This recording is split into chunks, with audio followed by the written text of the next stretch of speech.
Hi, and welcome to Dime's Block of the Month. The block this month is the signature block. I'm PJ Wong, and I'm going to walk you through all the steps to make this. We'll be doing the piecing portion in my block piecer, and then we'll switch over to my quilt embellisher to do the stippling, the lettering, and the little needle motifs. So, this is a picture of the block. This is the actual stitched out block with fabrics, and then this is just a little sample layout using 4 blocks, rotating the blocks to make a fun zigzag effect. So I'm going to move back to this, and we'll just kind of refer back to this, and I'm going to switch now to my block piecer. So when you open your My Block Piecer, you're always going to see the My Inspiration Today page. Don't forget to download your free designs. So I'm just going to close out of that, and I'm going to start a new page. So with this particular block, we're going to create our own artwork. So the very first thing that I'm going to do is I'm going to make an outline so I have something to follow. So I'm going to choose my rectangle tool, and I'm actually going to go up here and check my settings. So I'm going to right click in my ruler bar and go to the grid settings. And this is set for 1/2 inch. That's perfect. And I want my grid lines to show, and I have my step to grid on, and my grid is going to show in front of the design. So that's all perfect. I'm just going to say okay to that. So with my rectangle tool, I'm just going to come in here and I am going to drag a square, and then I'm going to use my select tool to select that. I'm going to go over to the properties menu, go to transform, and take off my maintain aspect ratio because I want this to actually be 7 inches by 7 inches, and I didn't draw an actual square when I pulled that out. So I'm just going to say apply to that. I'm going to zoom out a little bit so you can see the whole thing in your screen, and then I'm going to come up here and right click and tell it to center origin. So I want that to be centered in the screen. Okay. So the first thing that I'm going to do is I'm going to create the corner blocks that are going to go in the bottom left and the top right corner. I found the easiest way to do corner blocks like that is to actually start with a square. If you use the triangle tool, it pulls out a triangle going that way or this way. I want mine to go sideways. So I have just found it's easier to do it like this. So I'm just going to take my rectangle tool once again, and I know that I want these to be 5 increments down. So 1, 2, 3, 4, 5. So I want it to start here, and then 1, 2, 3, 4, 5 to there. So I should have actually filled that to start with, but it's okay. We can fix that now. So I can go to fill and say apply to that. So now I'm going to go to my shape function, and I'm going to click to select this node at the top, and then I'm just going to right click and say delete that point. And now I've got my triangle going in the direction that I want and the size that I want. So I'm just going to copy, with that selected, I'm just going to copy this and paste it, and then I'm going to rotate this around and move this to my top. Okay, and it's just going to snap right into place. So now to create my middle section here, I'm going to actually select the border that I did to start with. I don't really need the border there, but I needed it to be able to place my corners. So now I'm just going to adjust this artwork to make my center patch here. So once again, back to the shape tool, and I'm just going to drag my points up here. I need to add a point here, so right click on the line and then add a point, and this needs to be a line point. And that just pops into place, and then same thing on this side. So just drag that into place, right click, add the point, right click, make that a line point, and then move that into position. Okay. So now I want this to be filled as well. So once again, over to my properties and fill and apply. So I'm going to turn that a different color just so that you can see that there are 3 separate pieces there. All right, so we've got our artwork all set up. I'm going to select my center, and now I'm going to start previewing some of my fabrics.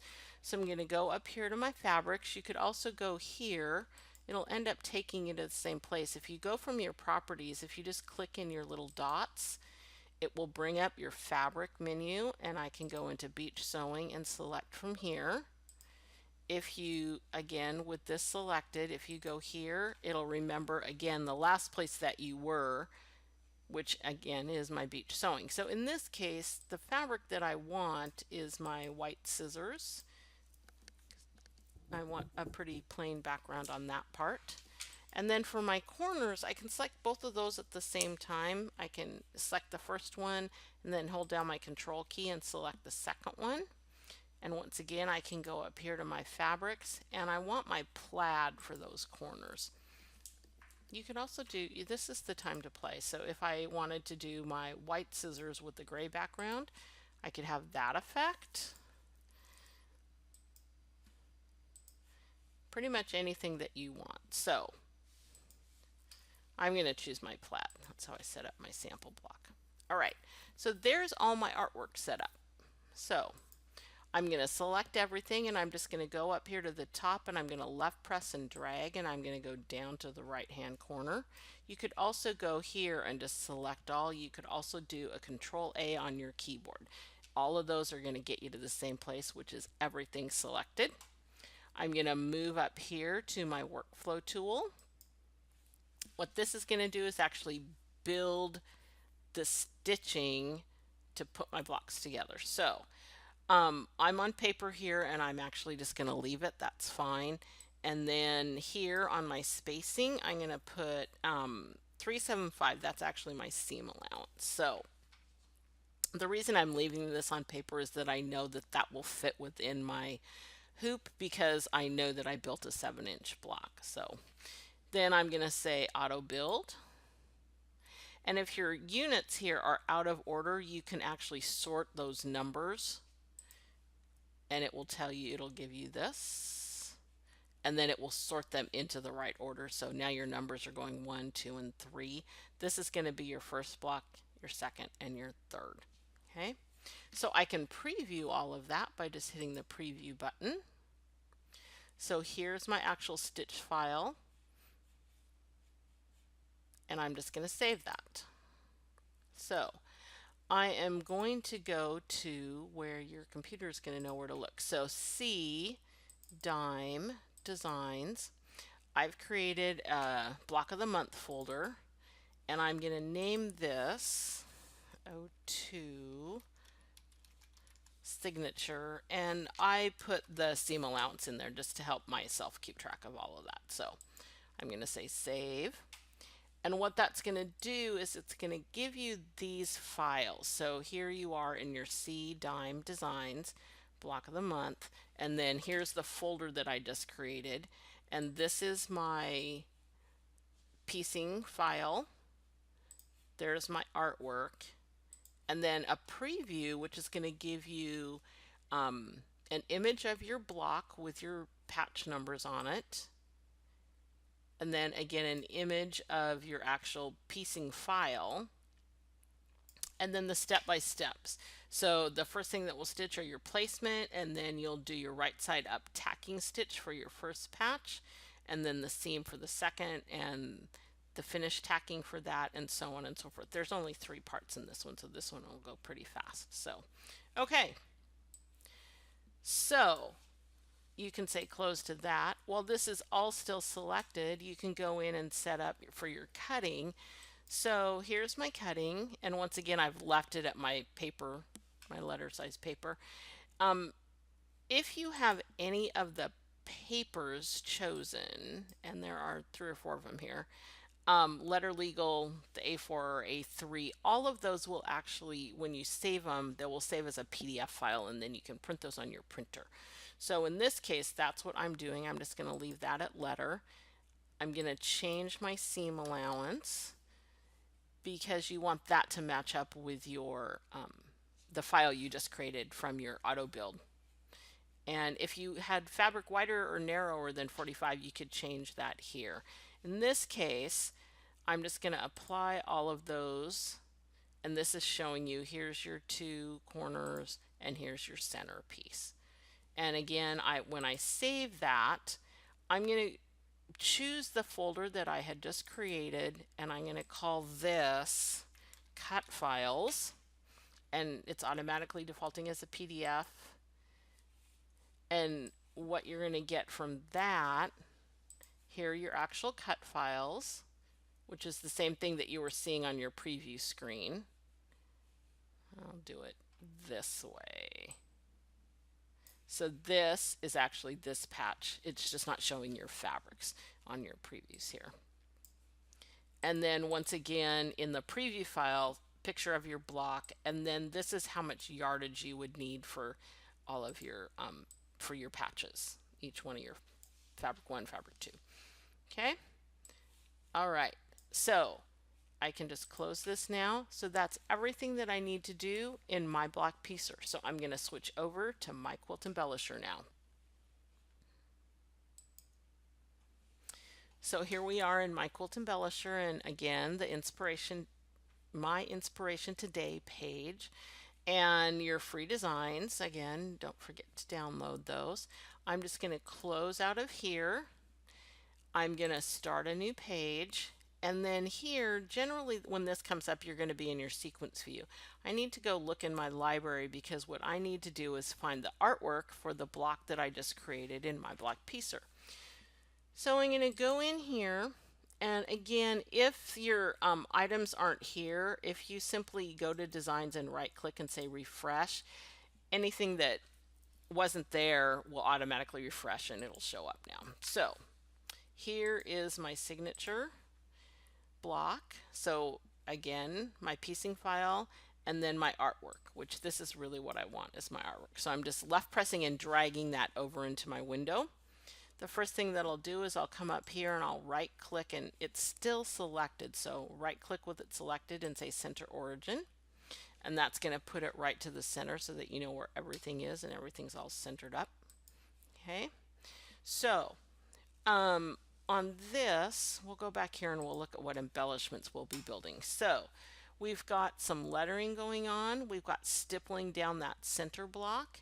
And then we've got a fun little needle motif that's going to go in our corners. So we're going to start with the stippling, and this could not be easier. So the first thing I'll do is I'll switch back to my sequence view. Over here, a lot of times the first thing that I do is lock this. This time I'm not going to lock that because we need to actually get to this center panel of artwork, because we're actually going to take that artwork and turn it directly into the stippling. So I'm going to ungroup this so that I can get to that center piece, which is right here. And then I'm simply going to come up here to my stippling function and click that, and I have stippling. Just that easy, just that quick. So over here in your properties, I'm going to change my stitch length to 3 millimeters, and then my density, I'm going to make that less dense. I'm going to give it an 8. And I think that that looks pretty good. I want this to stitch out pretty quickly. So, all right. So this was coming in as green because the borders was green on that, but I'm going to left click on here and choose kind of a more neutral color. There, natural. Natural's a pretty neutral color. Okay. So that won't interfere with our text that's going to go down next. So you can also, if you actually want to see where that is, you can turn on your realistic view. So I'm going to put my text in now, and I'm going to come up here to my text tool, and I'm going to select that, and then you'll see the A attached to your cursor. So just single click into your area somewhere, and then you can type in the text properties over on the right hand side whatever you want. Oh, hello. So fun. And then here, if you just click into here, there's two ways you can do this. If you click the down arrow, these are all of the fonts that are available to you. Okay. And if you click it, it'll change it here. But if you click here, it will actually bring you up the preview window, which to me, this is just a much easier way to actually look at really view your fonts. So you can choose any of these fonts. Some of them are probably more appropriate than others. This particular one doesn't even have an exclamation point. So Gesture Pro was what I used for this one. So I'm just going to choose that. There we go. I'm going to rotate it. Oops. To be able to rotate it, see how this is grayed out? I need to be back into the select function, and now I can rotate that. I can just go up here, right click and say center origin, and then I can change the size, and I want to say that 1.5. Sometimes you have to just play to see what sizes are going to work best. There's your center origin. Okay, so I'm just going to come down here and I'm going to change color. So I'm going to right click on my orange, and there's our color. Okay, so something I wanted to show you here with the text. I'm going to go back into my text function and I'm going to put down a letter. So if I wave over this, and half of it's cut off in the screen, but you can see that it shows you all the available characters, and you can see in this particular font, Gesture Pro, I've got my characters, my plus, my minus, dollar sign, percent sign, all of that stuff. So that's kind of good to know. The first font that I chose, which I think was Formal Monogram, which a monogram generally you're not going to need those, but if you can see, it doesn't have any of those listed. So that's a good way to know, which character you may or may not want to use. So, okay, I just wanted to make sure you knew that. So I'm just going to get rid of that and delete that. Okay, so we have got our stippling and our lettering. So the stippling is still in its original position. I'm actually going to move it down below the artwork to keep all of my embellishment parts together. So there's my stippling and here's my text. So the next part is we need to create our little needle, our little cross needles. So that was done using artwork, and it's really very easy if you've got some nice little artwork available, and you will get the file to that. With all the other files, you'll have the artwork for the cross needles. So right now I'm going to save this file. So I'm going to say File, Save As, and I'm already in my signature folder here. So I want it to be called this same thing, but I'm going to just change the end bit here. So I'm going to call this EMB for embellishment, and I'm going to save that because we're going to move on to another part here. And just in case anything happens, we don't want to lose any of that. So, all right. So the first thing that I'm going to do is I am going to open up a new page. So I'm just going to go here to New Page. And then I'm going to import artwork. So File, Import Artwork. And I already have this, so I have my artwork stored here with my block of the month in an artwork folder. And it's called Cross Needles, and you'll get a little image of it there. And I'm going to say, okay, and this is a vector file. This was created in Illustrator. So I'm going to say open to that, and there are my cross needles. So to confirm what size I want this, I'm going to come back here to my embellishment file, and I'm going to choose one of my pieces of artwork, and I'm going to copy this, and I'm going to paste it into this other page, and I'm going to rotate it, and then I'm going to center it. This is basically just so that I can see where my artwork is going to end up sitting in here. So I'm thinking this artwork probably can come up about here-ish. I'm really truly kind of eyeballing that. And then I'm just going to enlarge this a little bit. I don't want it too close to the edges. If I center origin to this, and this one is center origin, you can see that even though they're both centered to the origin, they are not really centered to each other. So there are times that you have to just eyeball things. This would be one of those times. So I'm just going to move this up, trying to keep my crosses on my center line here. And I'm going to say that's a pretty good size. So now I can simply get rid of this because really I was just using it to size. And I've just selected it, and I can hit the delete key on my keyboard, or I could have right clicked and said delete. So I'm now just going to select all of my artwork, and I'm going to go up here to my convert to run. Now you'll see that there's a little stitch going across here. That's actually a jump stitch. If I turn on my realistic view and I zoom way in, you can see there aren't actually needle penetrations going in between there, but it's a pretty small amount, so it's jumping as opposed to trimming. So just so that you know that. All right, so I'm going to select this again, and I'm going to tell this I want it to be a bean stitch, and I'll leave that, we've got some pretty tight corners here. I'm going to leave that at a 3, so I'm going to say apply to that. So there is our corner design. So I'm going to select all of that, and it's in 2 sections. So I'm going to group this together, and I'm going to copy this, and then I'm going to go back to my original page over here, and then I'm going to paste this, and I'm going to rotate, and I'm going to move this into position. And once again, I'm really kind of eyeballing this. I'm trying to get my points set up to the edges here. Okay, so then I'm just going to copy and paste and rotate that around and move that into position up here. And again, I'm just trying to get my points basically to the 1/4 inch right here. Okay, so basically that is all of our embellishments. Our needles came in above, so I'm just going to drag these down to go below our text. So generally when the general rule of thumb when you embroider is you want to go from the center to the outside.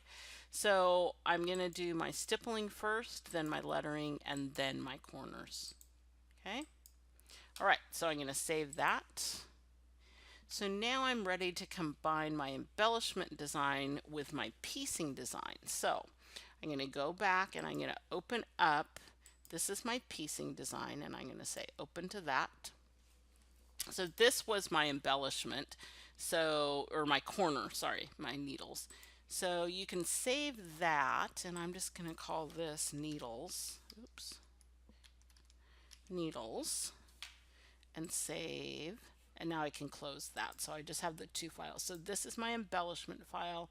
This is my piecing file. Okay. So the first thing that I'm going to do in my piecing file is I'm going to create my basting border to tack down my fashion fabric back. So this is if you're doing quilt as you go. I use what I call a base layer when I'm making my block, and it's usually either just no-show mesh or muslin, and then all of my piecing stitches are going all the way through that, my batting and the base block, the bottom base block. And then before I do my embellishment stitches, I put on my fashion fabric back and have the quilting just go through that part, and then you don't see all your piecing stitches. So this basting border is what is going to keep that in place. So I'm just using my rectangle tool, and I'm using the crosshair, and I'm aligning my crosshair to the inside border, and I'm just dragging this out, and then I'm going to let go. So this is right here, and it's artwork for the time being. I am going to convert that to a run stitch and standard, and it's a basting border, so I can call that a 4mm stitch. Now I also want this to be a color different than any other color that I'm stitching in my design, just to help me keep track of where it is. So I'm simply going to go over here and add a color, and then I'm going to right click, and now my basting border is this crocus color. Okay, so this part is all set up and it's ready to add my embellishments to it. So I'm going to come back to my embellishment file. I'm going to select all of my embellishments,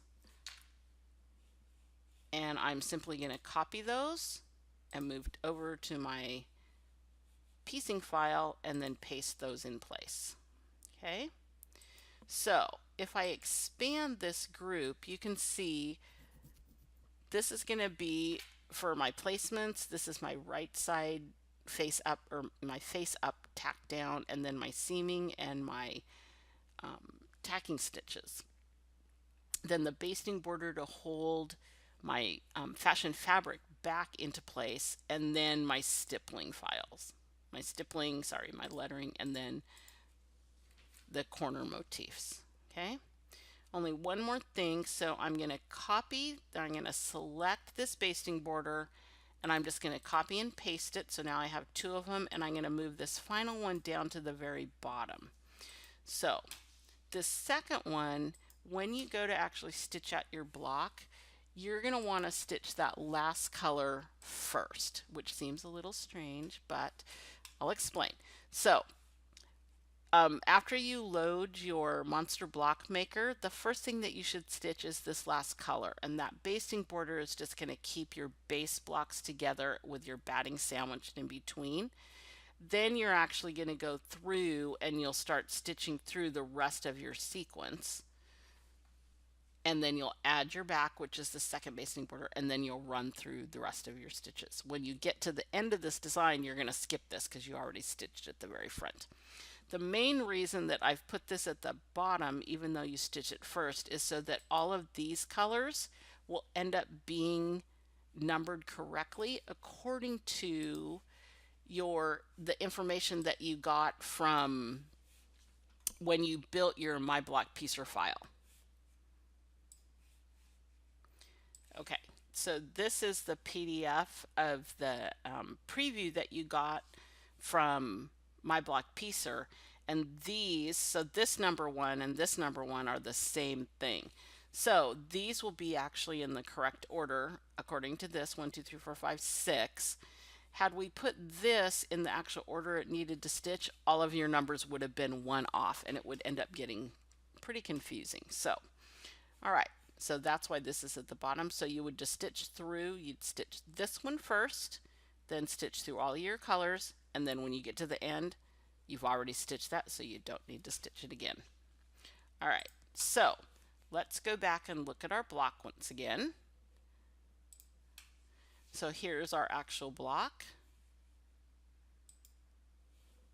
I think this is really cute. This would make a cute border. You don't have to do it just as blocks. It would be a really, really cute border.